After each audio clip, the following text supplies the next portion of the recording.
Alrighty. So just setting up for Masters at the House of War here. It's going to be a good event, I believe. Alrighty, so welcome everyone to the Australian Masters recap, and this video is going to be a little bit different to my normal one. So I did take down the camera gear, and game 1 I've recorded as normal with a time lapse, etc. But game 2 to 5 I was actually on stream. So what I'll be doing is I'll be putting up those 4 games, and I'll do like a little bit of an intro. So I'll put up the lists, and then I'll kind of talk about how I approached that game, and then you can see it in action, and hopefully you don't notice too many of my mistakes. Anyway, so my list taking for this, Australian Masters, sorry, just in case you don't know what's going on, is a invite event based on, if you won your state's Masters event, you get an invite. If you won the Australian Masters from the previous year, you get an invite, and then it goes based off rankings from down under pairings. So I got the Queensland invite for being the top ranked player in Queensland, and I wanted to continue taking my Dark Elder with Harlequins, of course, because I enjoy the Harlequins. And the Dark Elder list that I took to CanCon, and I'd been playing for a while. Initially it was the Talus spam, and then I moved to Grotesques, so you would have seen the CanCon shenanigans that I did. But it has a few reds, real clear reds, and I'm really glad that I did switch away from that kind of meat, because my game against, I think it's game 3 against the Death Watch player, Chris, I would have almost guaranteed lost that. Like, tanks and Venoms, in essence, do really well against Death Watch. Grotesques and Talos do not. So yeah, I went with the Venom spam. I really like the speed of it. I really like the kind of the hidden portion of witches. They're very, very fast. With the Shardnet, you don't need to do full surrounds. You just get in there. You're just within, you're within 3 inches of someone within 1 inch. And now they're rolling a D3 to your 1, to your D6. I don't know what else to say. It's just it's a classic Venom spam list, pretty much from 5th Ed or beginning of 6th. I ran something very, very similar where I had Venoms with witches inside. The kind of little bit of flavour was the Harlequins. I love my Harlequins. I love the Solitaire with the Rose. I just love every bit of it. And the CP that I've got, so I've gone double battalion, it's used to pretty much funnel everything into the Harlequins to make them even better. Alright, round 1 of Aussie Masters versus Oliver, and his Triple Knight 11 Assassin list. We did Hammer and Anvil deployment.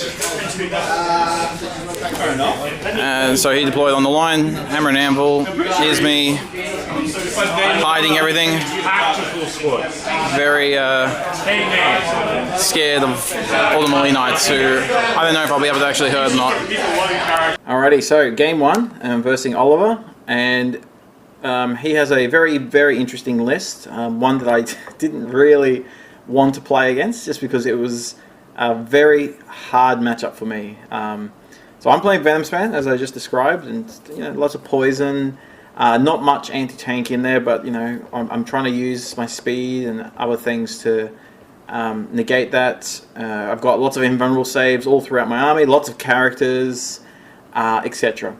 Oliver, as you can see, he's playing a triple melee knight list with 11 assassins. So we'll get into the game, and I honestly, this was a very, very tough matchup for me. My game plan really was, I need to slow Oliver down as much as possible, limit damage, again, as much as possible, and wait until he runs out of CP. And once he's run out of CP, I can then jump up into, you can see I've got 2 ruins in my, so this board it wasn't a ruin heavy board at all. It's got a couple of hills in the middle and ruins in the ends. And I just need to run out of CP so he can't do devastating reach and kill my Ravagers. And because of the Calidus's, you can see I put all my Venoms like about 3 inches away from each other because I don't want him in my back lines. I need him in kind of in front of me so I can push him out, and I can't be stuffing around with turning around and things like that. I'm sneaking around the sides here. You can see some Venoms going on the left and right hand side, and really I'm again limiting damage, spreading his army, trying to get to his backfield, getting those Vindicares and wrapping them so they can't shoot anymore. And this is pretty much where I think Oliver made his first mistake. Actually, he made 2 key mistakes. In my opinion, he made 2 key mistakes, and I've talked about this in a few different other areas, but just for your guys' sake, 2 mistakes were he used 3 CP throughout the first 2 turns on things like rerolls that I didn't think that were that important. And that's a key thing here, which meant that he ran out of CP turn 3 for devastating reach. The other thing that, we talked about this after the game, and he said that he felt it was a mistake as well, and I tend to agree, which was he dropped all his 3 Calidus's and 3 Eversaws on his turn 2, so you just saw it there. He dropped in everything. He did a bit of damage, he charged, he got kills, etc., etc. But if he had staggered them, sorry, so just to finish that thought, it meant then I only had to focus on them and kill them. I had 1 turn, I can deal with that, limit damage that the Knights can do. He advanced and then went full tilt, and I vectored the full tilt on one of his Knights, and I just control the Knights, limit the Knights' damage while focusing and killing those Assassins. Had he done the staggered deployment, like had he dropped turn 2, say, 2 Calidus's and 2 Eversaws, and then next turn 1 and 1, and I still had to worry about that, it would have been a much, much different game. Like, can you imagine on turn 3, when he's now run out of CP, he still had some Assassins charging up into my ruins, so I couldn't just hide from his Knights, or even just putting him there, letting him die, so I can't even put my models there so that his Knights could hit me. Anyway, there's lots of what ifs that could happen here, but they're the 2 key ones.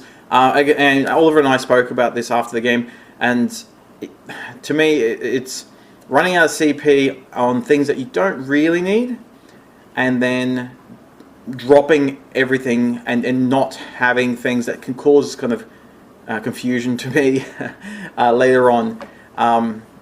It meant that I could deal with my stuff and then, deal with his stuff, as in the Assassins, and now you can see I've got 1 Venom right in his back line. I've just charged his Vindicare Assassin. I've still got these 4 warriors. You can see here there's 4 warriors making a break for it, going for his other Vindicare. I got now a mid-table, another Venom full of dudes. You get the idea. Like I'm now spreading out, holding objectives, surrounding, and slowly taking care of his Knights. Just slowly killing them one at a time. The first one didn't die until turn 3. The second one died on turn 5, and then the last one died on turn 6. But again, just minimizing damage. By now, you can see every vehicle is up on the ruins. He's run out of CP. Unfortunately, Oliver didn't manage to kill my Troop Master right in the back. He kills my Death Jester, but my Troop Master just doesn't die. He gets a fusion pistol in, I think he got 4 or 5 wounds or something like that, with a fusion pistol, which was also pretty cool. Anyway, and so yeah, the rest of the game is just that. There were some pretty lucky swings in the game. So Oliver managed to kill my Solitaire in Overwatch. and I rolled it out just because I was interested, and it would have caused 10 wounds to that knight. What's it called? The Cerritus Knight Lancer, which is a bit sad.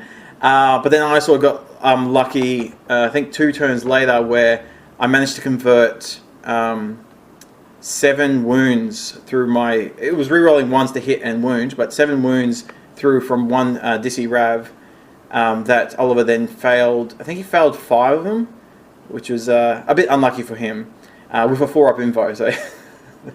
that definitely unlucky. But I mean, you have bits of luckiness and unluckiness on either side, but the overall game plan, I think, is what really let him down. And if he had any CP left at turn 3, I think this was going to be almost impossible game for me. The other big mistake, and I did also talk to him about this, was that he won the roll off to go first, and then he took it. In ITC, unless you're getting a huge advantage, and because we were hammer and amber, like that's what we rolled up. Unless you're getting a huge advantage from going first, I honestly believe that you should always go second, especially in ITC, because allowing me to control who gets hold more each turn kept me in the game. Like I only won by 4 points. And had Oliver taken second, had he saved a couple of his CP for turn 3 and 4, and he split his, if he had dropped his assassins in 2 turns rather than 1, I think he wins this game 100% of the time. It was honestly, it was a very fun game, and a very, very tight and tense, anxious game, if you want to put it that way. And it was the one army that I didn't want to play against, not because I didn't think it was a cool list, but because my army does not do well against it. Anyway, on to game 2.